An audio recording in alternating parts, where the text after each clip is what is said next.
Dear friends, I hope you are doing good.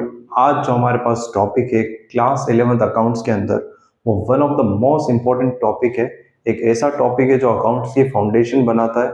और जब तक आप कॉमर्स के स्टूडेंट हो, अकाउंट्स के स्टूडेंट हो, अकाउंट्स को सीख रहे हो, चाहे आप प्रैक्टिकल लाइफ में, जॉब में अकाउंट्स से अगर आप डील कर रहे हो, तो ये जो टॉपिक है वो आपके साथ तब तक रहेगा।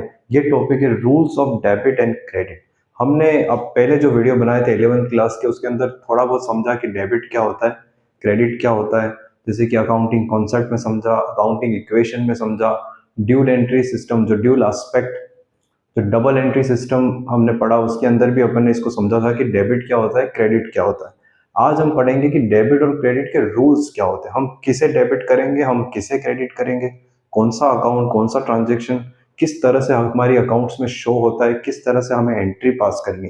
तो ये जब तक आपको टॉपिक समझ में नहीं आएगा तब तक आप जर्नल एंट्री पास नहीं कर सकते। हमने अकाउंटिंग टर्म्स का जो वीडियो बनाया था उसके अंदर हमने थोड़ा सा जर्नल एंट्री को समझा था। जर्नल क्या होता है? तो जर्नल का मतलब होता है प्राइमरी बुक या फिर ओरिजिनल बुक ऑफ एंट्री। यानी अकाउंट्स में हम जब भी एंट्री पास करते हैं तो सबसे पहली जो बुक होती है, सबसे पहली जो स्टेप होती है वो जर्नल एंट्री होती है। और जर्नल एंट्री को हम पूरे रूल्स और रेगुलेशन जो हमारे अकाउंट्स के हैं, जो कॉन्सेप्ट्स हैं, उसको अप्लाई करके ही हम जर्नल एंट्री पास कर सकते हैं। तो जर्नल एंट्री करने के लिए सबसे इंपॉर्टेंट आपको यह आना चाहिए कि उसके रूल्स क्या है, हमें किसे डेबिट करना है, किसे क्रेडिट करना है। क्योंकि जर्नल एंट्री के अंदर यही करना होता है कि आपको ट्रांजेक्शन उठाना है और ट्रांजेक्शन को डेबिट करना है, क्रेडिट करना है। तो कुछ बेसिक चीजें हम कवर करके आज इन रूल्स को समझेंगे और हम एग्जाम्पल्स भी देखेंगे कि इन रूल्स को कैसे हमें अप्लाई करना है। जर्नल एंट्री करना हम नेक्स्ट वीडियो में जब सीखेंगे, जब वो चैप्टर हम कवर कर रहे होंगे। लेकिन इन रूल्स को अप्लाई कैसे करना है ये आपको आज ही इस वीडियो में समझ आ जाएगा। तो आपको पता होगा कि जो रूल्स ऑफ डेबिट और क्रेडिट होते हैं उसके अंदर दो पार्ट होते हैं। एक होते हैं हमारे ट्रेडिशनल रूल्स जो कि पुराने टाइम से चले आ रहे हैं, और वही रूल्स हम फॉलो करते हैं। जनरली अगर आप किसी टीचर से बात करोगे और जो ओल्ड टीचर है, बहुत एक्सपीरियंस है, तो वो ट्रेडिशनल रूल्स में ही आपको सब कुछ समझाएगा। और दूसरा होता है मॉडर्न रूल्स। मॉडर्न रूल्स कुछ सालों से चल रहे हैं, तो मॉडर्न रूल्स से भी हम समझेंगे और ट्रेडिशनल रूल्स से भी हम समझेंगे। दो पार्ट में हम इस सीरीज को कवर करने वाले हैं। फर्स्ट पार्ट हम ट्रेडिशनल रूल्स को कवर करके उनके रूल्स और एग्जांपल्स देखने वाले हैं, और सेकंड पार्ट में हम मॉडर्न रूल्स पे जाएंगे। तो फ्रेंड्स, आज हम शुरू करते हैं रूल्स ऑफ डेबिट क्रेडिट का ये वीडियो। तो सबसे पहले आप इसके अंदर आपको देखना होगा कि जब भी हम अकाउंटिंग कर रहे हैं, तो अकाउंटिंग हम किस चीज की कर रहे हैं, बिजनेस में वो कौन सी चीजें हैं जिनकी हम अकाउंटिंग करते हैं। तो बिजनेस के अंदर वो होते हैं ट्रांजेक्शन। और ट्रांजेक्शन कौन से लेने हैं, कौन सी अकाउंटिंग नहीं करनी है, ये हमने समझा था जब हमने वीडियो बनाया था process of accounting. Process of accounting में आपको बताया था कि कैसे हम एक इकोनॉमिक इवेंट को उठाते हैं, कौन से इवेंट्स को, ट्रांजेक्शन को हम इग्नोर करते हैं, और जो फाइनेंशियल इकोनॉमिक ट्रांजेक्शन है उनकी ही हम अकाउंटिंग करते हैं। अगर आप वो वीडियो देखना चाह रहे हो तो आप आई बटन पे क्लिक करके वो वीडियो देख सकते हो, या फिर डिस्क्रिप्शन में आपको लिंक मिल जाएगा।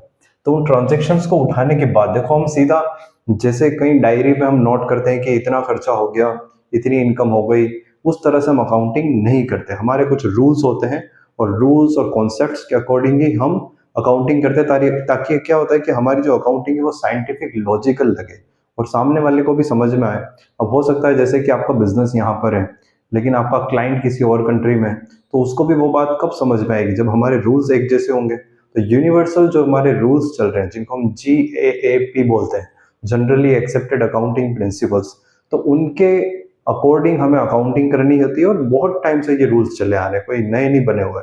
तो ये जो ट्रांजेक्शन्स होते हैं इनको हम पहले प्रोसेस करते हैं डबल एंट्री सिस्टम से। डबल एंट्री सिस्टम और सिंगल एंट्री सिस्टम क्या होता है? सिंगल एंट्री सिस्टम बिल्कुल अनसाइंटिफिक होता है, जिसको हम फॉलो नहीं करते हैं। डबल एंट्री सिस्टम या फिर ड्यूल एस्पेक्ट कॉन्सेप्ट। देखो, डबल एंट्री सिस्टम को अगर समझना है तो आपको पता होना चाहिए कि ड्यूल एस्पेक्ट कॉन्सेप्ट क्या होता है। यानी अभी मैंने आपको बताया कि अकाउंट्स कुछ रूल्स, रेगुलेशन, प्रिंसिपल्स पे चलती है। तो उस प्रिंसिपल्स में से एक प्रिंसिपल है ड्यूल एस्पेक्ट कॉन्सेप्ट। अगर आप कॉन्सेप्ट्स का वीडियो देखोगे जो अपन ने पहले बनाया, आपको डिस्क्रिप्शन में मिल जाएगा, और आई बटन पे क्लिक करके आप देख सकते हो। तो उसके अंदर आपको मिल जाएगा कि ड्यूल एस्पेक्ट कॉन्सेप्ट क्या होता है। तो जनरली अगर अभी हम ओवरव्यू ले तो इसका मतलब ये होता है कि जितने भी फाइनेंशियल इकोनॉमिक ट्रांजेक्शन हमारे बिजनेस में हो रहे हैं, उनके दो इफेक्ट होने चाहिए। दो एस्पेक्ट में उन्हें हम डिवाइड करते हैं। एक का नाम देते हैं हम डेबिट और दूसरे का नाम देते हैं क्रेडिट। अब डेबिट क्रेडिट का मतलब ये नहीं है कि एक ट्रांजेक्शन को डेबिट कर रहे हैं और दूसरे ट्रांजेक्शन को क्रेडिट कर रहे हैं, नहीं, एक ही सिंगल ट्रांजेक्शन को हम डेबिट भी करते हैं और क्रेडिट भी करते हैं, उसके दो इफेक्ट बन जाते हैं। जैसे एक सिक्के के दो पहलू होते हैं, वैसे ही यहाँ पे एक डेबिट है और एक क्रेडिट है। तो बिजनेस के अंदर हमेशा डेबिट क्रेडिट इक्वल इसीलिए रहता है क्योंकि हर ट्रांजेक्शन को हम डेबिट भी करते हैं और क्रेडिट भी करते हैं। बस उसके हमको देखना होता है कि कौन कौन से दूसरे दो पहलू हैं, एक को हमने डेबिट कर दिया, दूसरे को क्रेडिट कर दिया, तो वो इक्वल रहता है हमेशा, डेबिट इक्वल्स टू क्रेडिट। इसी के बेस पे हमने देखा कि अकाउंटिंग इक्वेशन भी बनती है assets equals to liabilities plus capital, क्योंकि असेट्स का जो नेचर होता है वो डेबिट नेचर होता है। असेट्स अगर पॉजिटिव है, यानी आपने अगर असेट्स रखी हुई है, तो वो सारी असेट डेबिट नेचर की है।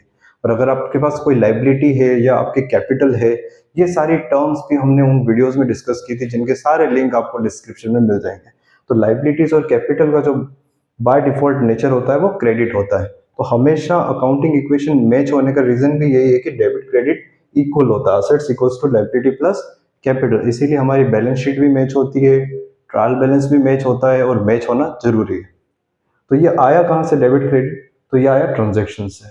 ट्रांजेक्शन को हमने डबल एंट्री सिस्टम से जब हमने रिकॉर्ड किया, तो हर ट्रांजेक्शन दो पार्ट में डिवाइड हो गया, एक हो गया डेबिट, एक हो गया क्रेडिट। अब डेबिट किसे करेंगे, क्रेडिट किसे करेंगे, इसके क्या रूल्स हैं, वो हम अब आगे वीडियो में पढ़ने वाले हैं। वो मेथड हमारे पास अगर है, एक ट्रेडिशनल है, एक मॉडर्न है, तो उस मेथड के अंदर होता ये है कि हम ट्रांजेक्शन्स को कुछ अकाउंट्स की कैटेगरी में डिवाइड करते हैं। यानी हम जितने भी ट्रांजेक्शन हो रहे हैं उनके बेसिस पे हम कुछ अकाउंट्स बनाते हैं।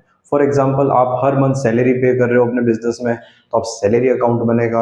आपके पास एक बिल्डिंग है तो बिल्डिंग अकाउंट बनेगा। आप रेंट पे कर रहे हो तो रेंट अकाउंट बनेगा।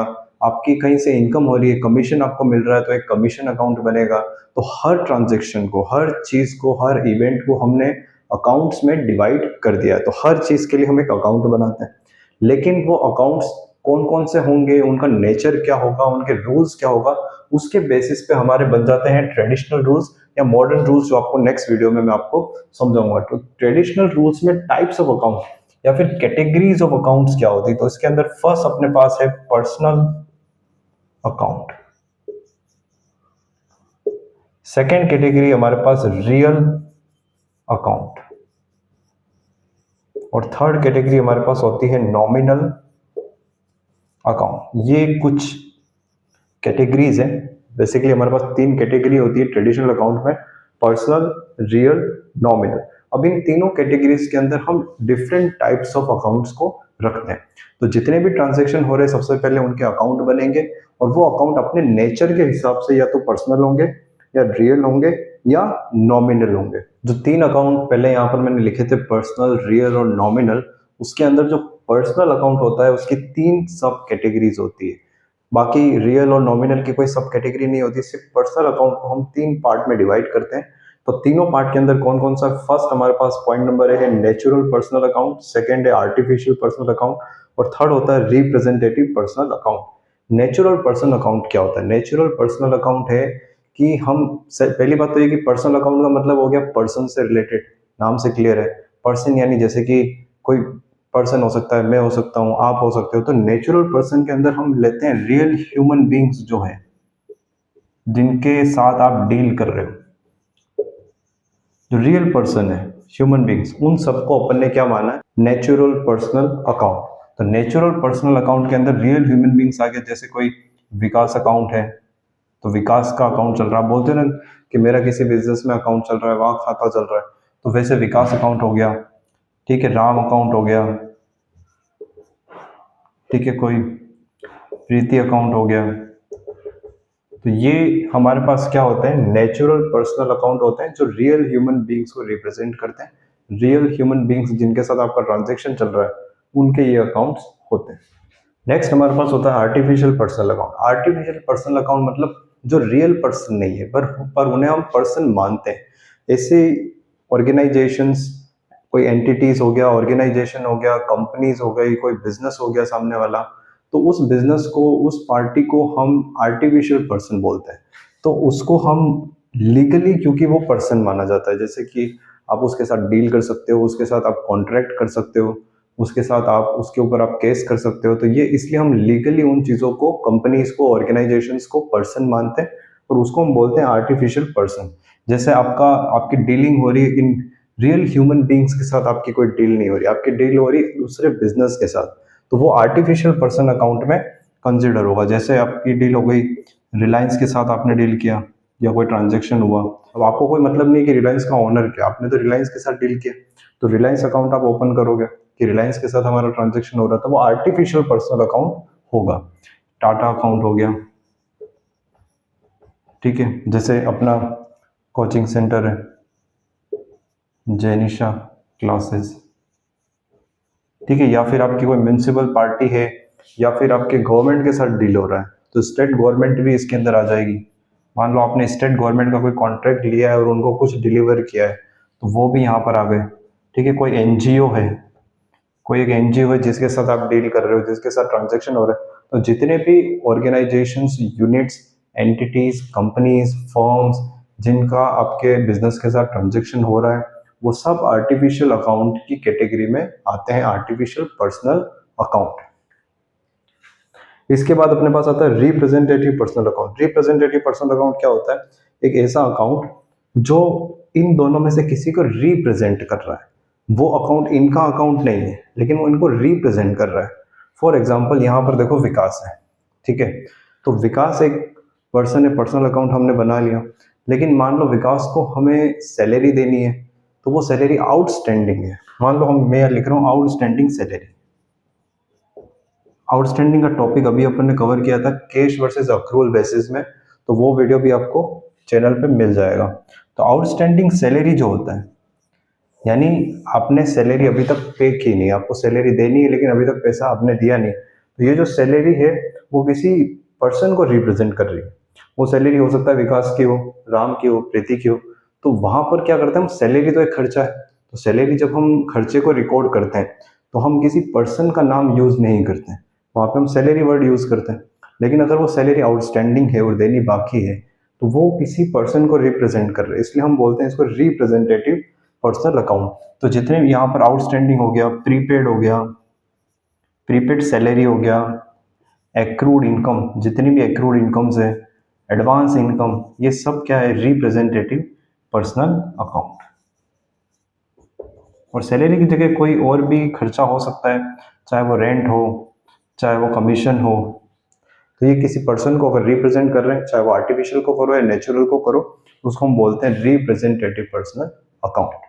तो पर्सनल अकाउंट अपन ने देख लिया। पर्सनल अकाउंट के बाद हमारे पास दूसरा जो मेन कैटेगरी होती है अकाउंट्स की ट्रेडिशनल रूल्स के अकॉर्डिंग, उसको हम बोलते हैं रियल अकाउंट। रियल अकाउंट का मतलब होता है, यहाँ पे हम बात कर रहे हैं असेट्स की या किसी थिंग की जो नॉन लिविंग थिंग्स जो होती है, जिसको आप अपने बिजनेस में रखते हो और बिजनेस में रखना जरूरी है। जैसे आपकी जितनी भी असेट्स हो गई, जितनी भी प्रॉपर्टी हो गई, इक्विपमेंट्स हो गए, हर चीज आपकी रियल अकाउंट की कैटेगरी में आएगी। फॉर एग्जाम्पल, आपके पास बिल्डिंग है, आपके पास ऑफिस है, आपके पास फर्नीचर है, आपके पास इक्विपमेंट्स है, आपके पास स्टॉक है, ये सब क्या है, नॉन लिविंग थिंग्स है। आप प्रोडक्ट बना रहे हो, आप सर्विसेज डिलीवर कर रहे हो, तो भी ये सारी चीजें आपके लिए इंपॉर्टेंट है। आपके पास मशीन होगी, मशीनरी होगी, आपके पास प्लांट होगा, तो ये सब क्या होगा, रियल अकाउंट की कैटेगरी में आते हैं। तो यहाँ पर समझने के लिए हम लिख लेते हैं नॉन लिविंग थिंग्स को हम रियल अकाउंट में रखते हैं, क्योंकि इनसे ही तो बिजनेस है। आपको कोई पूछ रहा है कि आपका बिजनेस क्या है, तो आपको बिजनेस कैसे बनता है? आपका बिजनेस बनता है आपकी प्रॉपर्टी से, आपकी असेट्स से, तो इसीलिए इसको हमने रियल अकाउंट की कैटेगरी में रखा है। नॉन लिविंग थिंग्स या फिर आप ले लो इसे असेट्स, असेट्स को हम रियल अकाउंट की कैटेगरी में रखते हैं। जैसे इसके अंदर आ गया आपका building, furniture, equipments, closing opening stock दोनों है, तो स्टॉक लिख लेते हैं, स्टॉक जिसको हम इन्वेंट्री भी बोलते हैं। फॉर एग्जांपल प्लांट, मशीन्स, तो इनके बिना बिजनेस चलाना इम्पॉसिबल है। अगर थर्ड टाइप ऑफ अकाउंट जो हमारे ट्रेडिशनल अकाउंट में कंसिडर होता है, उसको हम बोलते हैं नॉमिनल अकाउंट। इसको हिंदी के अंदर नाम मात्र अकाउंट बोलते हैं, यानी कि एक ऐसा नॉमिनल अकाउंट का मतलब हो गया ऐसे अकाउंट जिनका कोई वैल्यू नहीं है, जो एक ड्यूरिंग अकाउंटिंग पीरियड जो रेज होते हैं और उनको हम खत्म भी कर देते हैं, राइट ऑफ भी कर देते हैं by the end of accounting period. तो ये नॉमिनल अकाउंट होते हैं इसके अंदर हम कंसिडर करते हैं इनकम को, गेन्स, आपको इनकम या गेन इनको यहां पर कंसिडर करते हैं, एक्सपेंसेस या फिर लॉसेस। अब देखो यहाँ पर समझने वाली बात यह है कि जैसे आपका कोई एक्सपेंस हो रहा है तो वो एक्सटेंड नहीं हो रहा, वो आपके पास हमेशा के लिए नहीं रखा हुआ है। कोई इनकम हो गई तो वो हमेशा के लिए आपके पास नहीं रहेगा, उसकी जो वैल्यू है, उसका जो यूज है वो एक तरह से एक्सपायर हो जाएगा, वो फिनिश हो जाएगा। जैसे कि आप इलेक्ट्रिसिटी बिल पे कर रहे हो तो बिल आपका 1 महीना 2 महीना चलेगा, आपने कोई सैलरी पे करी तो सैलरी का भी 1-2 महीना उसका वैल्यू रहेगी और फिर आपको वापस सैलरी पे करनी पड़ेगी। तो ये जो एक्सपेंसेस होते हैं, या फिर लॉस हो गया आपको किसी तरह से, कहीं पैसे डूब गए, बेड डेट्स हो गया, तो वो जो चीजें हैं वो नॉमिनल होती है, उनका लॉन्ग टर्म इफेक्ट नहीं होता है। उन अकाउंट्स को हम ओपन करते हैं और उन अकाउंट्स को हम ईयर एंड पे क्लोज भी कर देते हैं। तो क्लोज नहीं करेंगे तो हमारा प्रॉफिट लॉस कैलकुलेट नहीं होगा। यानी मैचिंग कॉन्सेप्ट में अपन ने पढ़ा कि हम इनकम और एक्सपेंस को मैच करते हैं और प्रॉफिट लॉस कैलकुलेट करते हैं, तो वहां पर हमारे एक्सपेंसेस और इनकम भी राइट ऑफ हो जाते हैं, सारे एक्सपेंसेस इनकम राइट ऑफ हो जाता है। मैंने आपको यहाँ पे सैलरी का एग्जांपल दिया, तो सैलरी को हम एक्सपेंस कंसिडर करते हैं और उसको नॉमिनल अकाउंट कंसिडर करते हैं। लेकिन पहले अभी अपन ने पढ़ा था कि आउटस्टैंडिंग सैलरी होती है। तो आउटस्टैंडिंग सैलरी और सैलरी में डिफरेंस ये है कि नॉर्मल जो एक्सपेंडिचर चल रहा है सैलरी का, उसको हम एक साल में कितना खर्चा हुआ वो रिकॉर्ड करते हैं और ईयर एंड पे प्रॉफिट एंड लॉस अकाउंट में उसको राइट ऑफ कर देते हैं, ताकि हमें पता चले कि हमारा खर्चा कितना हुआ, उसको हम इनकम से माइनस कर देते हैं। लेकिन आउटस्टैंडिंग सैलरी थोड़ा सा अलग होता है। वो इसलिए अलग होता है क्योंकि वो सैलरी आपने पे अभी तक नहीं करी, 31 मार्च को आपको पता चल रहा है कि आपकी सैलरी पे करना बाकी है, तो वो एक लाइबिलिटी बन जाती है। इसलिए वो नॉमिनल अकाउंट का पार्ट नहीं होकर के पर्सनल अकाउंट में रिप्रेजेंटेटिव पर्सनल अकाउंट बनती है। इसके अंदर क्या क्या एग्जांपल्स हो जाएगा हमारे पास नॉमिनल अकाउंट में, सैलरी, रेंट, चाहे वो इनकम हो चाहे वो एक्सपेंस हो, दोनों इसी अकाउंट में आता है। Salary, rent, commission, interest, purchase, यानी कि आपने जो प्रोडक्ट, रॉ मटेरियल, जो प्रोडक्ट आपने परचेज किया ताकि आप प्रोसेस कर सको उसको बेचने के लिए, तो वो भी इसी में आएगा। परचेज के बाद आपका सेल्स आ गया, आपने जो सेल्स करके इनकम जनरेट की वो भी इसी कैटेगरी में आएगा। इसके अलावा जितने भी आपके, जैसे इलेक्ट्रिसिटी का एक्सपेंस हो गया, है ना, डेप्रिसिएशन हो गया, डेप्रिसिएशन को अपन ने किसी वीडियो के अंदर डिस्कस किया था, अपन ने इसका चैप्टर अभी तक शुरू नहीं किया, लेकिन डेप्रिसिएशन टर्म हमने डिस्कस की थी। तो डेप्रिसिएशन मतलब असेट्स का जो वियर आउट हो रहा है, असेट्स को हम यूज कर रहे हैं, तो यूज करने से उसके अंदर जो रिडक्शन इन वैल्यू हो रहा है तो उसको हम बोलते हैं डेप्रिसिएशन। तो वो भी एक तरह का एक्सपेंस है, वो भी एक तरह का हमारे लिए लॉस है, तो उसको भी हम नॉमिनल अकाउंट ही ट्रीट करते हैं। तो जितने भी एक्सपेंसेस, जितनी भी इनकम्स है, वो सब नॉमिनल अकाउंट है, उनको हम ड्यूरिंग द ईयर क्रिएट करते हैं और at the end of the year in सबको हम राइट ऑफ करके प्रॉफिट लॉस कैलकुलेट करते हैं मैचिंग प्रिंसिपल कॉन्सेप्ट से। तो ये होते हैं हमारे ट्रेडिशनल अकाउंट के अंदर 3 मेन कैटेगरी, पर्सनल, रियल और नॉमिनल। पर्सनल में भी 3 कैटेगरी होती है, नेचुरल, आर्टिफिशियल और रिप्रेजेंटेटिव।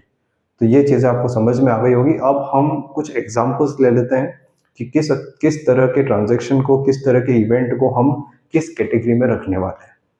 अब आपको ये समझ में आ गया कि पर्सनल अकाउंट क्या होता है, उसमें हम क्या क्या कंसिडर करते हैं, किस किस को इस कैटेगरी में लेते हैं, रियल अकाउंट क्या होता है, नॉमिनल अकाउंट क्या होता है। तो सबसे इंपॉर्टेंट जो अब आपकी नेक्स्ट स्टेप है वो ये है कि हमारे पास हजारों ट्रांजेक्शन होते हैं। जैसे आपका एक क्वेश्चन आएगा जर्नल एंट्री में, तो वहाँ बहुत सारे ट्रांजेक्शन है, 20-30 ट्रांजेक्शन आपको दे रखे हैं। अब आपको देखना है कि किस ट्रांजेक्शन में कौन सा अकाउंट हम अप्लाई करें या फिर किस ट्रांजेक्शन को किस अकाउंट की कैटेगरी में रखें। वो बहुत इंपॉर्टेंट स्टेप होती है। अगर आपने सही कैटेगरी चूज किए तभी आप सही रूल अप्लाई कर पाओगे, तभी उसका डेबिट क्रेडिट भी सही होगा। तो इसके अंदर देखना हमारे पास पर्सनल, रियल, नॉमिनल तीनों है। तो पर्सनल के अंदर, एक बिजनेस के अंदर जितने भी ट्रांजेक्शन किसी पर्सन के साथ हो रहे हैं और उस पर्सन के अकाउंट को हमें रिकॉर्ड करना जरूरी है। देखो जरूरी बहुत बार नहीं होता है। कैसे? जैसे मान लो आपने अपना प्रोडक्ट सेल किया और हमने कैश में उसको सेल किया, पैसा अपने पास पूरा आ गया। अब उस पर्सन से मुझे कोई लेना देना नहीं, तो उस पर्सन को मैं रिकॉर्ड नहीं करूंगा। मेरे पास पैसा आया तो मैंने पैसों को रिकॉर्ड किया कि हाँ पैसा आया। सेल्स की अपन ने, तो सेल्स को अपन ने रिकॉर्ड किया, प्रोडक्ट गया, लेकिन उस पर्सन से मुझे क्या लेना देना। भाई पैसा आ गया, अगर पैसा बाकी होता है तो मैं उस पर्सन को रिकॉर्ड करूंगा। तो याद रखना पर्सनल अकाउंट के अंदर हम पर्सन को तब भी रिकॉर्ड करते हैं जब उससे कोई फ्यूचर ट्रांजैक्शन होने वाला है, या तो पैसा देना है या पैसा लेना है, तभी उसको जाकर के हम रिकॉर्ड करते हैं। तो पर्सन अकाउंट के अंदर जितने भी है, जैसे कि राम अकाउंट आ गया, श्याम अकाउंट आ गया, कोई दुबे अकाउंट आ गया, या फिर अगर हम आर्टिफिशियल पर्सन के अंदर हम चले तो आर्टिफिशियल पर्सन के अंदर कोई कंपनी आ गई, जैसे एक कंपनी है भारत फर्नीचर, ठीक है, जैसे आ गया अपना YRF। तो ये जितने भी अकाउंट है, ये पर्सनल अकाउंट है, इनको हम रिकॉर्ड तभी करेंगे कि इनके साथ कोई ट्रांजैक्शन करना है। अगर ट्रांजैक्शन क्लोज हो गया, सारा पैसा पेमेंट हो चुका है, ना तो अपन को उससे कोई लेना है ना देना है, तो ये अकाउंट फिर ओपन नहीं होंगे। अकाउंट तब ओपन होंगे जब आपने सेल किया तो लेकिन पैसा भी आपने पूरा नहीं लिया, या फिर आपने परचेज किया तो पैसा लेना अभी बाकी। यानी पर्सनल अकाउंट के अंदर अगर आप देखो तो इसके अंदर हम दो लोगों को इंक्लूड करते हैं, वो होता है डेटर्स और दूसरा क्रेडिटर्स। बस इन दोनों को ही हमें इंक्लूड करना है। जितने भी लोग हैं जिनको आपने सेल किया, पैसा लेना बाकी, डेटर्स। जितने भी लोग हैं जिनसे आपने परचेज किया, चाहे वो गुड्स हो, असेट्स हो, पैसा देना बाकी, क्रेडिटर। या फिर किसी को एक्सपेंसेस पे करने, जैसे अभी अपन ने डिस्कस किया था कि सैलरी का पेमेंट करना बाकी है, रेंट का पेमेंट करना बाकी, तो वो भी पर्सन अपने लिए एक तरह से क्रेडिटर ही, एक तरह से लाइबिलिटी है, तो उसको भी हम यहाँ पर ले लेते हैं। जैसे कि आउटस्टैंडिंग सैलरी टू राम या फिर विकास, वॉट एवर, जो भी आपके एम्प्लॉयज हैं, है ना, आउटस्टैंडिंग रेंट। तो ये पर्सनल अकाउंट की कैटेगरी के अंदर सब हम रखते हैं। रियल अकाउंट, अब एक बिजनेस चल रहा है, तो बिजनेस चल रहा है तो आपके पास रियल थिंग्स तो होगी। ऐसा तो है नहीं कि बिजनेस बिल्कुल हवा में चल रहा है, कुछ है ही नहीं। तो आपके पास असेट्स होगी, प्रॉपर्टी होगी, या फिर आपके पास इक्विपमेंट्स होंगे, जगह होगी। आपने वो जगह अगर रेंट पे ले रखी है तो रेंट यहाँ आ जाएगा, है ना, अगर आउटस्टैंडिंग रेंट है। और रेंट आप रेगुलर जब पे कर रहे हो तो रेंट नॉमिनल अकाउंट बनेगा। लेकिन अगर आपकी खुद की बिल्डिंग है, खुद का अगर आपका ऑफिस है, तो वो रियल अकाउंट में उसका अकाउंट बनेगा। तो इसके अंदर हमने ले लिया स्टॉक को, ले लिया आपने जो प्रोडक्ट बनाया, रॉ मटेरियल को ले लिया, जो रॉ मटेरियल आप लेकर आए हो, प्लांट को ले लिया, आपने ले लिया फर्नीचर को। तो ये सारी नॉन लिविंग थिंग्स आपकी जो असेट्स है, जिनके बिना बिजनेस नहीं चल सकता। जैसा इसके अंदर हमारे पास stock, raw material, plant, furniture, equipments, tools. और इसके अंदर एक और कैटेगरी में आता है रियल अकाउंट में। नॉर्मली क्या उन चीज़ों को लोग भूल जाते हैं, वो भी रियल थिंग्स होती है जिनसे आपका बिजनेस चलता है। वो है आपका कैश।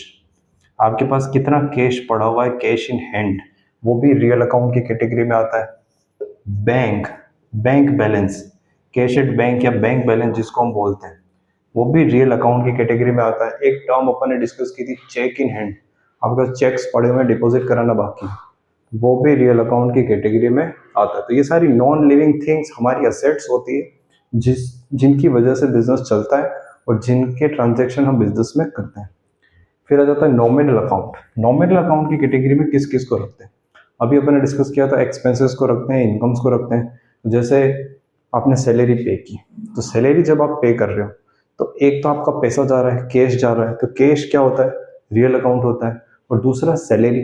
अब दे क्या याद, ये भी तो याद रखना पड़ेगा कि पैसा दिया तो पैसा किस लिए दिया, लोन के लिए दिया कि सैलरी के लिए दिया। तो वो जो सैलरी हो गई वो यहाँ पर आ जाएगी, सैलरी पेड नॉमिनल अकाउंट में, है ना।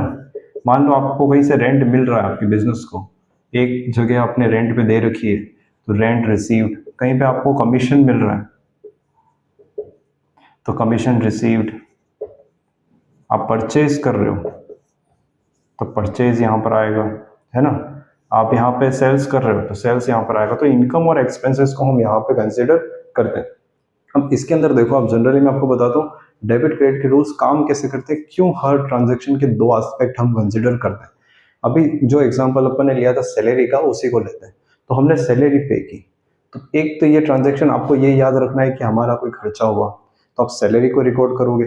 दूसरा पैसा गया, कि भाई पैसा गया ना, पैसा गया उसको भी हम रिकॉर्ड करेंगे। तो दोनों चीज़ों को हमें रिकॉर्ड करना है, सैलरी भी रिकॉर्ड होगी और जो पैसा गया कैश वो भी रिकॉर्ड होगा कि हमने पैसा दिया। और सैलरी हमारा के एक्सपेंस भी रिकॉर्ड होगा। तो ये ड्यूल एस्पेक्ट में चलेगा, दो एस्पेक्ट चलेगा। अब जरूरी नहीं है कि जो दोनों एस्पेक्ट होते हैं वो अलग अलग कैटेगरी से, वो एक ही कैटेगरी से भी हो सकते हैं या फिर वो अलग अलग कैटेगरी से भी हो सकते हैं।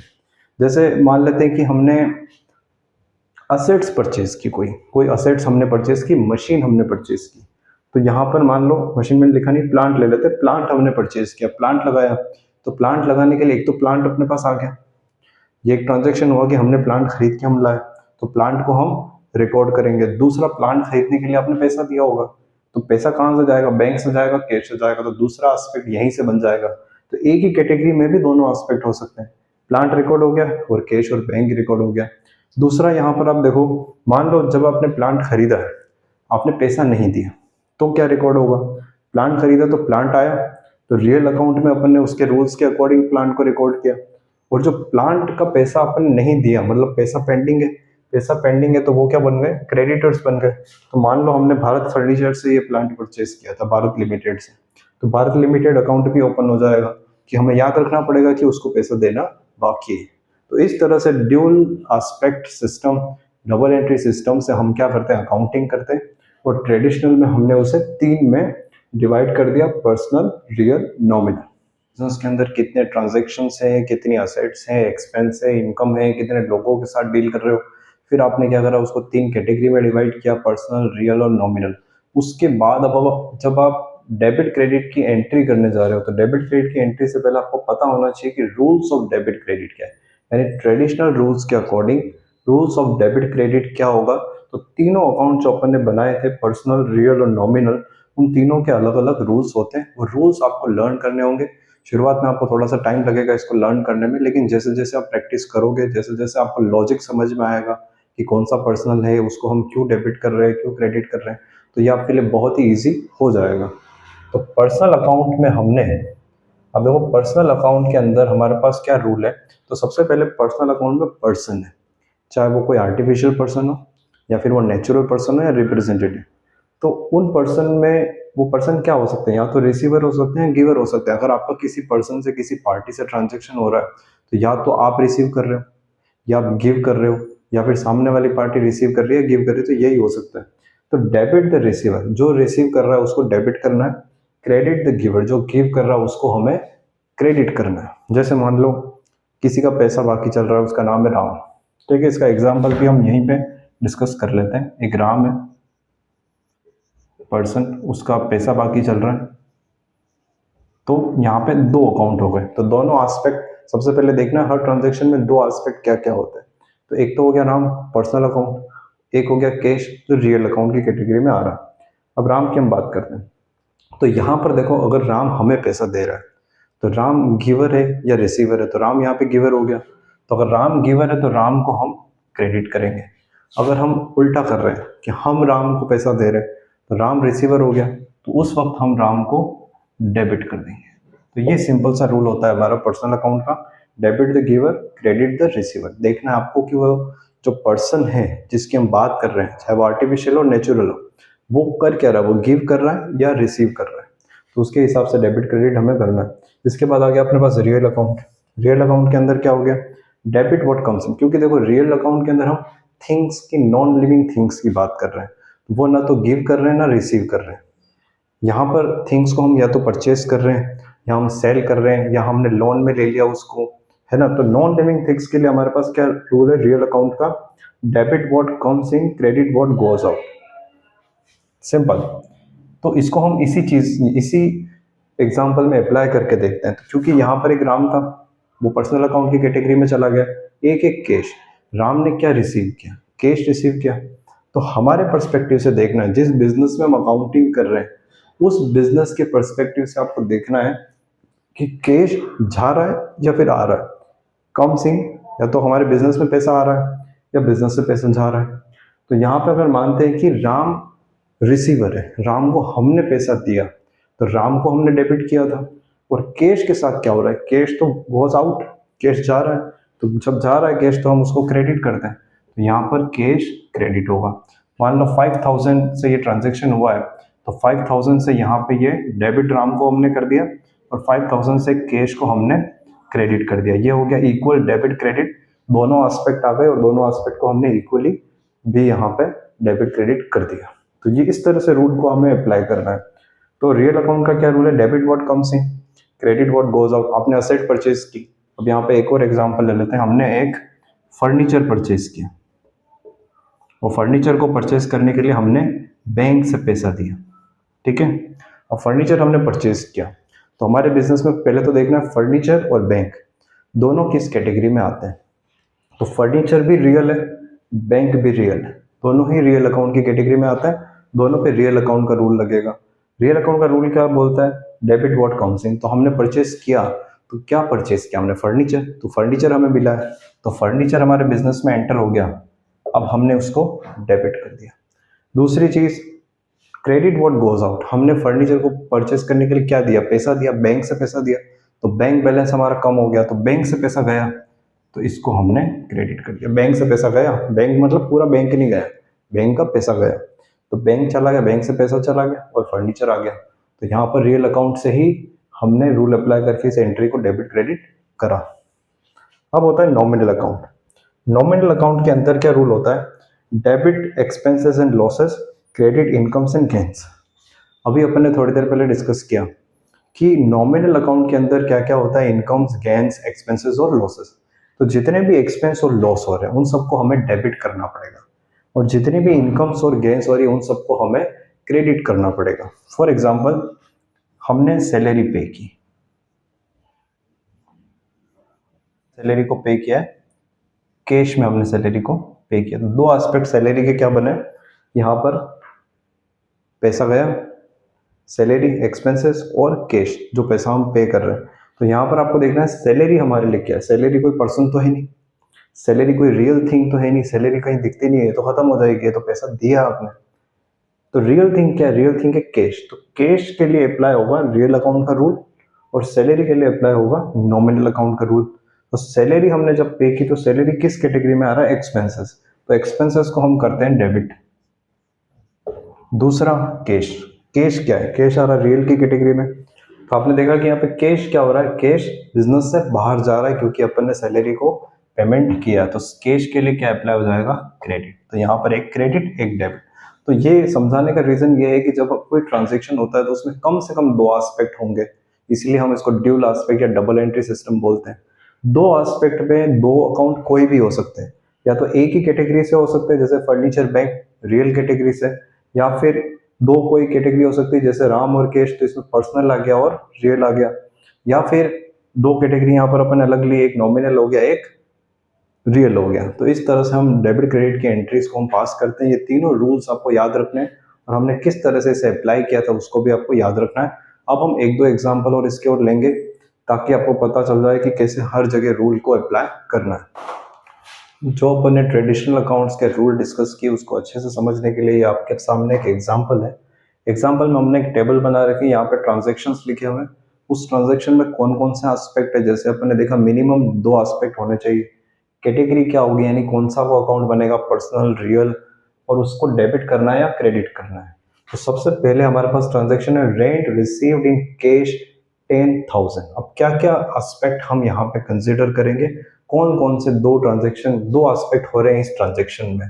तो एक तो हो रहा है जो नाम दिख रहा है क्लियर, रेंट, और दूसरा हमने कैश पेमेंट किया है तो पैसा भी जाएगा, तो वो हो गया कैश। इसी तरह से हम सारे अकाउंट देख लेते हैं। इलेक्ट्रिसिटी बिल पेड 5,000, तो इलेक्ट्रिसिटी का जो बिल है वो आपने पे किया, तो एक तो हो गया अपना इलेक्ट्रिसिटी एक्सपेंसेस, और एक हो गया हमारे पास कैश, या कुछ लिखा नहीं है यहाँ पर तो हो सकता है बैंक से पैसा गया हो, तो बैंक बैलेंस भी हो सकता है। तो ये दो एस्पेक्ट यहाँ पर हो गए। नेक्स्ट है हमारे पास कमीशन रिसीव। इसके अंदर कौन कौन से दो एस्पेक्ट हो सकते हैं, एक तो कमीशन हो गया,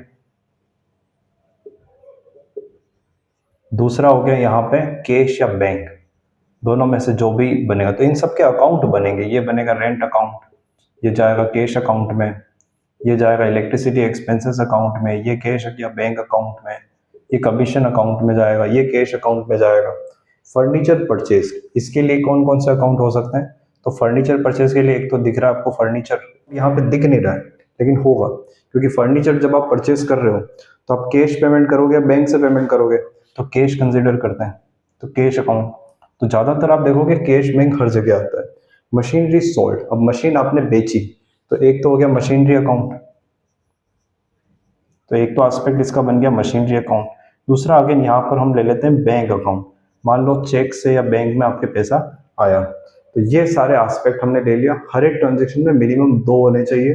फर्स्ट में रेंट कैश, इलेक्ट्रिसिटी बिल और cash, commission cash, furniture cash और मशीनरी कैश। अब कौन कौन से कैटेगरी में जा रहा है, तो रेंट जाता है नॉमिनल में, कैश जाता है रियल में, इलेक्ट्रिसिटी एक्सपेंसेस है, सारे एक्सपेंसेस किस में जाते हैं, नॉमिनल में, कैश अगेन जाएगा रियल में, कमीशन जो हो रहा है वो भी जाएगा नॉमिनल में, क्योंकि इनकम जो है वो भी नॉमिनल होती है। फिर जाएगा हमारे पास कैश, कैश जाएगा रियल में अगेन, क्योंकि ये एक असेट है हमारे पास। फर्नीचर जाएगा रियल में, कैश अगेन रियल में, मशीनरी जाएगा रियल में, और कैश या बैंक दोनों ही रियल अकाउंट में असेट्स कंसिडर होते हैं। तो ये अपने उनकी कैटेगरीज लिख ली। अब आपको देखना है किसे डेबिट करना है किसे क्रेडिट करना है। सबसे पहले देखो यहाँ पे रेंट जो था, रेंट हमें रिसीव हुआ है, तो रेंट हमारे लिए नॉमिनल में क्या चीज़ है, इनकम है, और इनकम को हम क्या करते हैं, क्रेडिट करते हैं। और दूसरा कैश हमें रिसीव हुआ है, तो कैश किस में आ रहा है, रियल में। और रियल अकाउंट का क्या रूल होता है, डेबिट व्हाट कम्स इन। तो कैश हमारे पास आ रहा है क्योंकि रेंट रिसीव हुआ है, तो हम कैश को यहाँ पे डेबिट कर देंगे। इसी तरह से इस अकाउंट में आप देखो, इस ट्रांजैक्शन में इलेक्ट्रिसिटी बिल नॉमिनल में एक्सपेंस है, एक्सपेंस को हम क्या करते हैं, और कैश हमने पे किया है, तो credit what goes out, real account का रूल लगेगा, क्रेडिट हो जाएगा। इसी तरह से आप देखो कमीशन हमें रिसीव हुआ है, तो कमीशन आ रहा है, कमीशन हमारे लिए क्या, इनकम है, तो नॉमिनल अकाउंट में इनकम को हम क्या करते हैं, क्रेडिट। जब इनकम रिसीव हो रही तो कैश हम क्या करते हैं, डेबिट करते हैं, क्योंकि डेबिट व्हाट कम्स इन, तो कैश हमारे पास आया तो हमारे पास डेबिट हो गया। नेक्स्ट हमारे पास है फर्नीचर और कैश। फर्नीचर क्या है, रियल अकाउंट में, तो हमने क्या करा, फर्नीचर परचेज किया, तो फर्नीचर हमारे पास जब आ रहा है तो रियल अकाउंट में जो भी चीज रिसीव होती है उसको हम डेबिट करते हैं, डेबिट व्हाट कम्स इन। और कैश भी रियल अकाउंट में, तो कैश जा रहा है जब हम पे कर रहे हैं, तो क्रेडिट व्हाट गोज आउट, तो ये क्रेडिट हो जाएगा। मशीन को हमने बेचा, मशीन क्या है, रियल अकाउंट में, तो मशीन जा रही, machine debit what goes, sorry credit what goes out, तो मशीन को हम यहाँ पे क्रेडिट कर देंगे। तो मशीनरी क्या है, गोज आउट, रियल अकाउंट में क्रेडिट। और पैसा हमें मिल रहा है बैंक में, तो debit what comes in, bank balance हमारे पास बढ़ गया या पैसा आया, तो इसको हमने डेबिट कर दिया। तो इस तरह से अकाउंट्स को हम सबसे पहले समझना है क्या क्या एस्पेक्ट्स है, वो किस कैटेगरी में आता है और किसके लिए हम क्या रूल अप्लाई करेंगे। 2 रियल हो सकते हैं, एक नॉमिनल रियल हो सकता है, एक पर्सनल रियल हो सकता है। तो इस तरह से आपको डिवाइड करना होगा और फिर उसके रूल्स को अप्लाई करना होगा।